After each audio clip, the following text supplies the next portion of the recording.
In the vast, wind-swept plains of the frontier, beyond the ridges where the sun bled into the horizon each evening, lived a solitary rancher named Eli Mercer, a man spoken of in whispers by the townsfolk of Dustwell. Tall, quiet, and broad-shouldered, he carried the aura of a man who preferred the company of land and livestock over the clamor of people, and for years he lived alone on his sprawling ranch. But what the townsfolk didn't know, what even the sheriff didn't know, was that Eli carried a bloodline older than the plains themselves, a bloodline tied to the Cherokee Nation. Although Eli had chosen a life far away from tribal politics and the echoes of his ancestors, his ranch was peaceful until late one summer evening, when a notorious gang known as the Black Spurs arrived in Dustwell, stirring trouble wherever they went. Led by the cold-eyed Remo Gage, the gang was infamous for extortion, robbery, and violence, and Remo had heard rumors that Eli's land sat on a hidden water vein worth a fortune to anyone who controlled it. So one moonlit night, the gang rode out to Eli's ranch, believing the lone rancher would be easy prey. Inside his cabin, Eli sensed the shift in the wind long before the gang approached. The horses grew restless, the night birds fell silent, and Eli's instincts sharpened. By years of survival, warned him that danger crept closer. He stood from his table, where a lamp flickered over worn maps and a carved wooden emblem. Eli's cabin was simple but sturdy, adorned with relics of the past. An old rifle above the mantel, a handmade bow resting against the wall, and most notably, a wooden Cherokee symbol carved into the door, an emblem of protection, respect, and ancestral honor.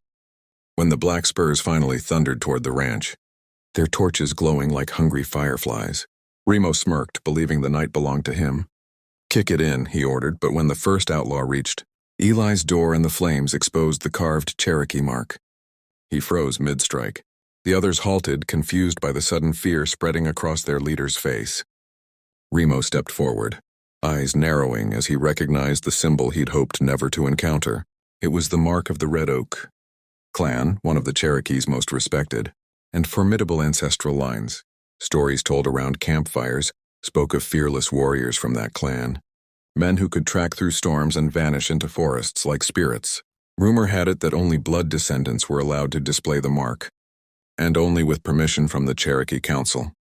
Remo swallowed, suddenly unsure of the ground he stood on, for the gang had faced many dangers, but never the possibility of crossing someone connected to the Cherokee Nation. Eli opened the door calmly, stepping into the torchlight, his shadow stretching long across the dirt. He stood straight, hands relaxed but ready. "You boys lost?" he asked, voice steady as a mountain ridge. The gang shuffled backward, uncertain, their earlier bravado evaporating. Remo tried to recover, forcing a smirk. "Didn't know you claimed Cherokee blood," he muttered. Eli's eyes hardened, a quiet storm building behind them. "I don't claim anything. I honor what I am." Remo hesitated, torn between greed and superstition, but greed eventually won. He barked orders, telling his men to surround the place, but the hesitation lingering in their movements betrayed the crack in their confidence. Eli stepped forward, unarmed, yet radiating a presence that almost felt threatening in its calm. The moonlight caught the mark on his necklace, a small wooden emblem matching the one on his door. The gang exchanged nervous glances, for even they knew what it meant. Eli wasn't just Cherokee. He was a recognized descendant of a respected lineage, and harming him could bring consequences far beyond the law. Before Remo could speak again, Eli raised his chin.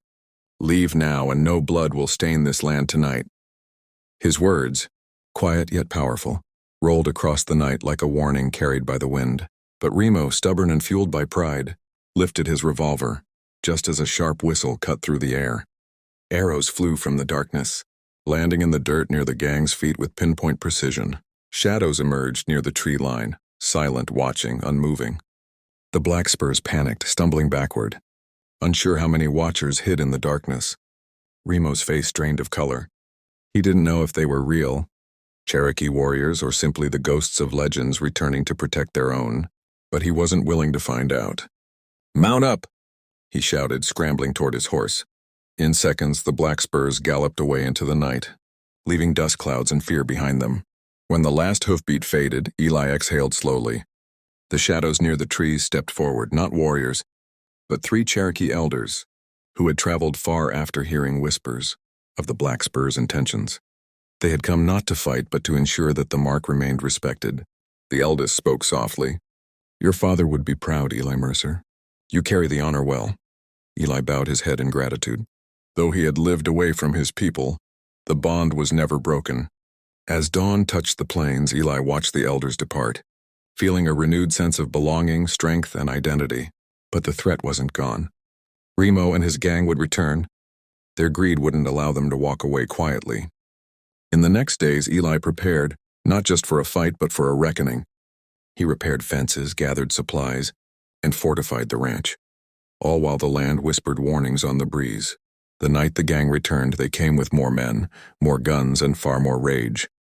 But Eli was ready, using his tracking skills, stealth, and knowledge inherited from generations. He controlled the battleground, cutting off their horses, disabling their weapons, and setting traps they never saw coming. Remo raged, firing blindly into the darkness as panic rose among his men. Eli moved like a shadow, silent, precise, disciplined. One by one, the Black Spurs fell, not killed but captured, tied, and disarmed. Only Remo remained free, panting, furious, terrified. He stumbled backward until his legs gave out beneath the mark on Eli's door. You ain't just a rancher," he stammered. Eli stood over him, the moon glinting off his determined eyes. "I'm a man who protects what's his. Same as my ancestors did," Remo broke, begging for mercy, swearing he'd never return. And Eli, who believed justice meant more than revenge, spared him but warned him that crossing this land again would bring consequences far greater than he could handle. By sunrise, Remo and his surviving men were tied to their saddles and sent toward town, where lawmen waited to deal with them. Eli stood in silence as the plain settled once more, the wind carrying a sense of peace across the land. Though a loner by choice, he now felt the presence of his ancestors stronger than ever, their spirits walking with him through every breath of morning air. And Dustwell whispered a new story, the story of the quiet rancher with the Cherokee Mark, the man no outlaw dared cross again. If you enjoyed this story and want more powerful, cinematic tales like this, full of mystery, heritage, courage, and frontier justice, don't forget to like, share, and subscribe to the channel. Your support helps these stories continue, and many more epic adventures are on the way.